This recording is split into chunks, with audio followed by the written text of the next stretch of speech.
Assalamualaikum warahmatullahi wabarakatuh. Perkenalkan, nama saya Dwi Amanda dengan NIM 54. Di sini saya dari kelompok 4 dan rekan saya Nafisa Dwi Sapitri akan menyampaikan materi kami yang berjudul konsep hadlonah dalam Islam.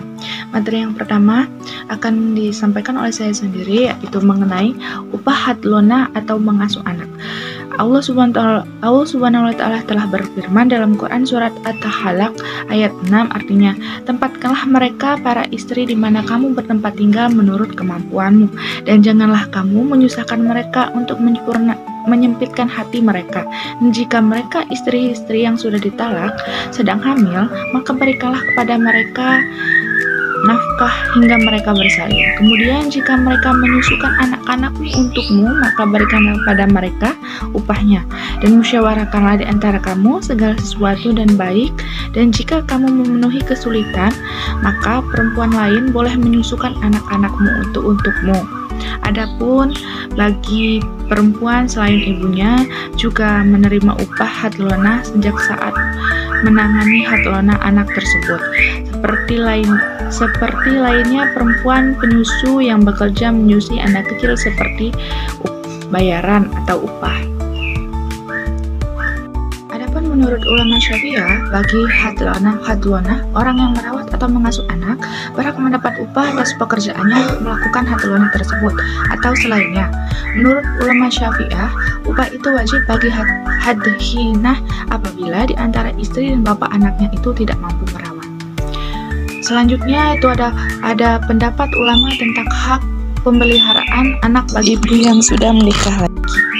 Secara keseluruhan, para mujtahid ataupun ulama sepakat berpendapat bahwa jika di antara suami istri bercerai dan meninggalkan anak, maka hak pemeliharaan terhadap anak tersebut jatuh kepada pengakuan ibu, karena ibu dinilai mempunyai sifat-sifat penyayang, lembut, dan dekat dengan anak.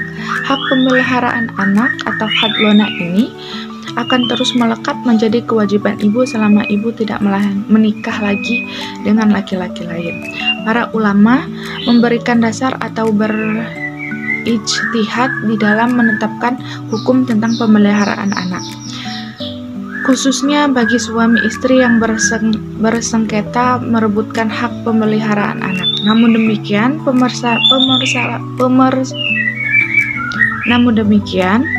permasalahan akan semakin berkembang jika ternyata ibu yang bercerai dengan suaminya dan berhak atas pemeliharaan anak atau hadlonah menikah lagi.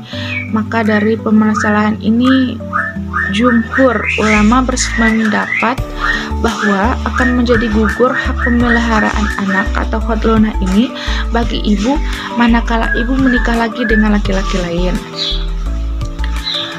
Seperti pandangan Ibnu Abidin, golongan mazhab Hanafi, di dalam kitabnya yang berjudul Raddul Mukhtar.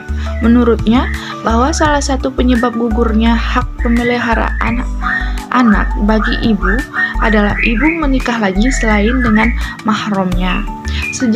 Sejalan dengan pendapat Ibnu Abidin, menurut ulama Syafi'iyah bahwa pemeliharaan gugur. Selain dengan pendapat Ibnu Abidin, menurut ulama Syafi'iyah bahwa akan menjadi gugur hak pemeliharaan anak bagi ibu manakala ibu menikah lagi, dan jika ibu menikah dengan mahramnya seperti pamannya anak, hak asuh tidak gugur dan suami barunya tersebut rela berkumpul dengan anak itu. Menyambung dari kedua pendapat ulama tersebut, ulama lain seperti Abdurrahman Ibnu Umar Bailawi dalam kitabnya Buqyah Al-Mustasidin menegaskan bahwa bagi ibu yang telah menikah lagi tidak memiliki hadlonah terhadap anaknya, sekalipun suami yang menikahinya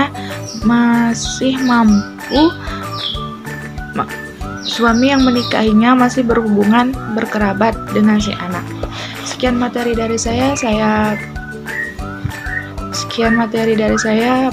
Materi selanjutnya akan disampaikan oleh rekan saya Nafisa Dwi Sapitri. Adanya saya beri silakan. Saya akan melanjutkan materi yang disampaikan oleh saudari Dwi. Kompilasi hukum Islam tentang hadana. Konsep hadana dalam kompilasi hukum Islam terdapat dalam pasal 15 yang menyebutkan 1. Pemeliharaan anak yang belum memayis atau belum berumur 12 tahun adalah hak ibunya. 2. Pemeliharaan anak yang sudah memayis diserahkan kepada anak untuk memilih di antara ayah atau ibunya sebagai hak pemeliharaan. 3. Biaya pemeliharaan ditanggung oleh ayahnya. Apa yang tertuang dalam kompilasi hukum Islam tentang hadana atau hak asuh anak lebih sesuai dengan hadis-hadis tentang hadana dibandingkan dengan Undang-Undang Nomor 1 Tahun 1974. Pertama, karena sudah terdapat kata mumayyiz sebagai tolak ukur dalam penyerahan hak hadana baik ke ayah ataupun ibu. Kedua, poin A diambil dari hadis yang diriwayatkan oleh Ibnu Umar bahwa ibu lebih berhak untuk mengasuh anak ketika belum mumayyiz.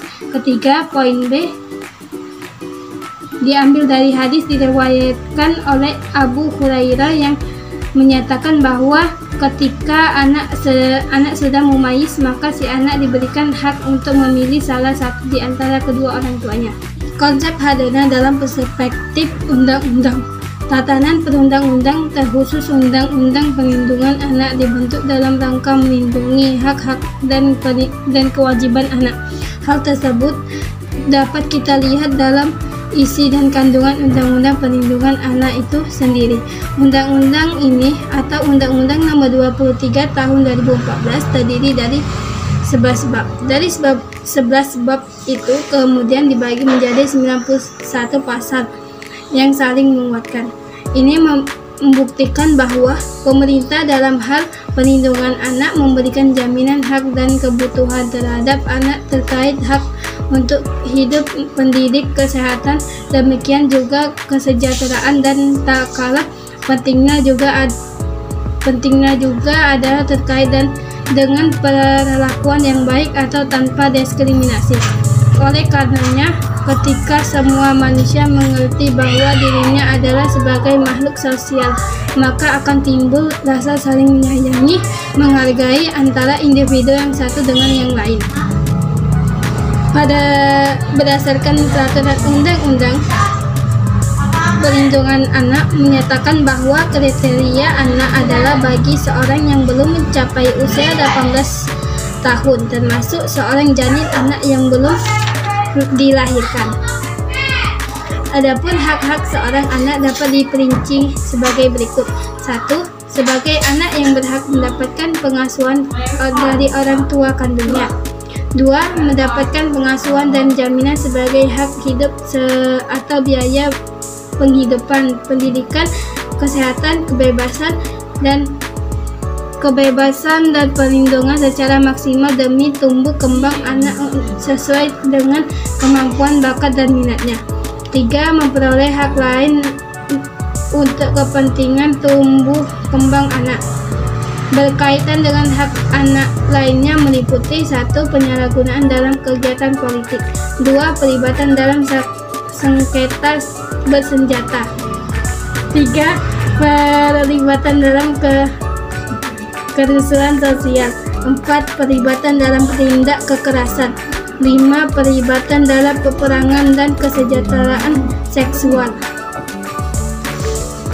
Bahwa yang bertanggung jawab atas perlindungan anak tidak hanya semata pada keluarga, orang tua, ataupun wali, melainkan unsur pemerintah dan juga masyarakat berkewajiban dan bertanggung jawab terhadap hal tersebut supaya tujuan menjadi mudah, khusus amanat dalam undang-undang dapat terwujud dengan maksimal.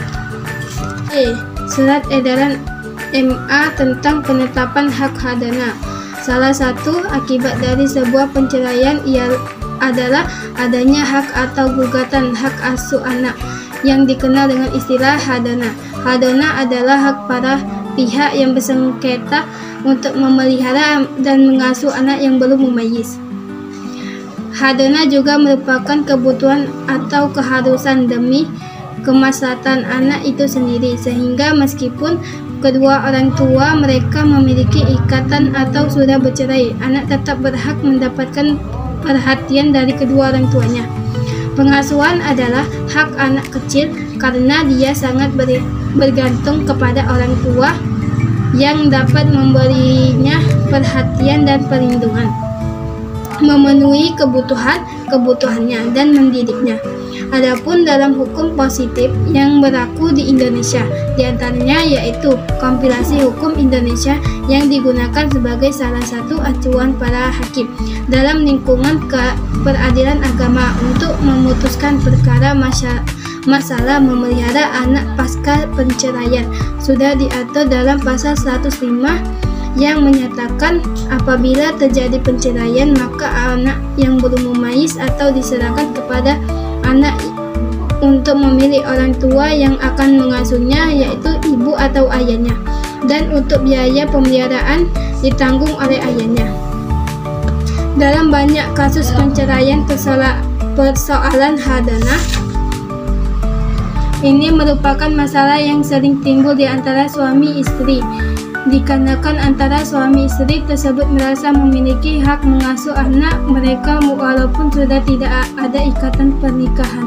Namun setelah perceraiannya, kedua orang tua tentunya akan ada hak asuh anak atau hadana terhadap si anak maupun si ibu berdasarkan keputusan hakim. Berdasarkan huruf C Rumusan Hukum Kamar Agama Surat Edaran MA nomor 3 tahun 2015 tentang pemberlakuan rumusan hasil rapat pleno Kamar Mahkamah Agung tahun 2015 sebagai pedoman pelaksanaan tugas bagi pengadilan, yaitu penetapan hak hadana sepanjang tidak diajukan dalam penggugatan atau permohonan maka hakim tidak boleh menentukan secara ex officio. Baik, itulah tadi pemaparan makalah dari kami, dari kelompok kami. Jika ada lebih kata atau kesalahan kami mohon maaf, pada Tuhan kami mohon ampun. Jika ada pertanyaan mohon dipertanyakan. Kami akhiri, wassalamualaikum warahmatullahi wabarakatuh.